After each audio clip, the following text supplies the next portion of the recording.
കരൂർ ആൾക്കൂട്ട ദുരന്തം ആസൂത്രിതമാണെന്ന് നിങ്ങൾ ആരെങ്കിലും വിചാരിക്കുന്നുണ്ടോ? എന്തുകൊണ്ടോ ഞാൻ കഴിഞ്ഞ കുറച്ച് ദിവസങ്ങളായിട്ട് ഇതിനെ അനലൈസ് ചെയ്യാൻ ശ്രമിക്കുകയായിരുന്നു.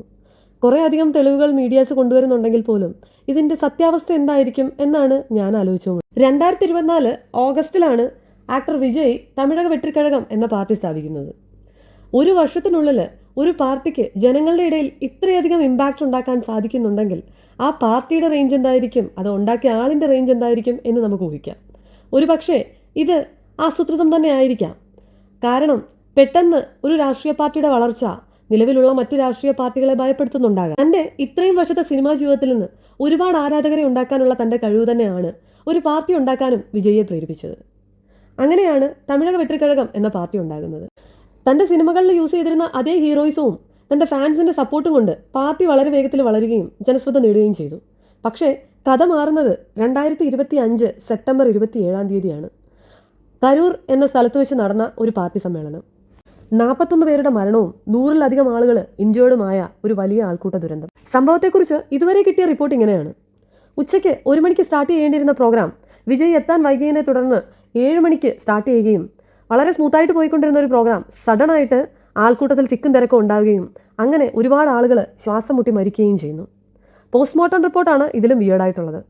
മരിച്ചത് ആളുകൾ കൂടുതൽ പേരും ശ്വാസം മുട്ടിയാണ് മരണമടഞ്ഞിരിക്കുന്നത്.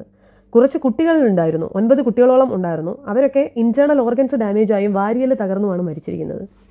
ഇതിൽ സത്യത്തിൽ ആരുടെ ഭാഗത്താണ് തെറ്റ് എന്നാണ് ഞാൻ അനലൈസ് ചെയ്യാൻ ശ്രമിച്ചുകൊണ്ടിരുന്നത്. പക്ഷേ ഇതിൽ മറ്റു രാഷ്ട്രീയ പാർട്ടികളുടെ ഇടപെടലുണ്ട് എന്ന് തോന്നാനുള്ള പ്രധാനപ്പെട്ട കാരണം അന്ന് ആ സംഭവം നടക്കുമ്പോൾ അവിടെ ഉണ്ടായിരുന്ന കുറച്ച് ആളുകളുടെ റിപ്പോർട്ടാണ്. അവർ പറയുന്നത് പ്രോഗ്രാം സ്റ്റാർട്ട് ചെയ്ത സമയത്തെല്ലാം ആളുകൾ ഒരുപാട് ഹാപ്പി ആയിരുന്നു, സന്തോഷമായിട്ട് തന്നെയാണ് പ്രോഗ്രാം നടന്നുകൊണ്ടിരുന്നത്.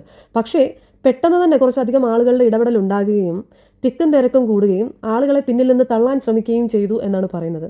ഇങ്ങനെയാണ് ഈ അപകടം സ്റ്റാർട്ട് ചെയ്യുന്നത് എന്നാണ് ആളുകൾ പറഞ്ഞിട്ടുള്ളത്. പക്ഷേ ഇതിൽ പ്രധാനപ്പെട്ട ഒരു കാര്യം എന്താണെന്ന് വെച്ചാൽ ആ സംഭവം നടക്കുന്ന ലൊക്കേഷനിൽ നിന്ന് കിട്ടിയ മറ്റൊരു വീഡിയോ ആണ്.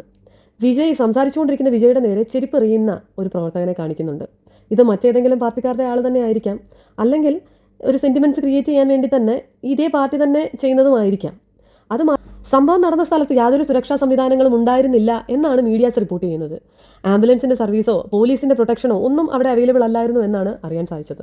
അതുമാത്രമല്ല, ആ സ്ഥലത്ത് വിജയ് റിക്വസ്റ്റ് ചെയ്തത് കുറച്ചും കൂടെ സ്പേഷ്യസ് ആയിട്ടുള്ള ഒരു സ്ഥലമായിരുന്നെങ്കിൽ പോലും ഗവൺമെൻറ് കൊടുത്തത് വളരെ ചെറിയൊരു സ്പേസ് ആയിരുന്നു എന്നും പരാതിയിൽ പറയുന്നുണ്ട്. എന്തൊക്കെയാണെങ്കിലും, ആസൂത്രിതമാണെങ്കിലും അല്ലെങ്കിലും ഒരുപാട് പേരുടെ ജീവൻ ഈ ഒരു സ്ഥലത്ത് വെച്ച് നഷ്ടപ്പെട്ടിട്ടുണ്ട്. നമ്മുടെ ആരാധനാമൂർത്തിയെ കാണുന്നതോ അവരുടെ പാർട്ടിയിൽ വിശ്വസിക്കുന്നതോ ഒന്നും തെറ്റല്ല. പക്ഷേ എൻഡ് ഓഫ് ദി ഡേ നമുക്ക് നഷ്ടപ്പെടുന്നത് നമ്മുടെ കുടുംബം തന്നെ ആയിരിക്കും.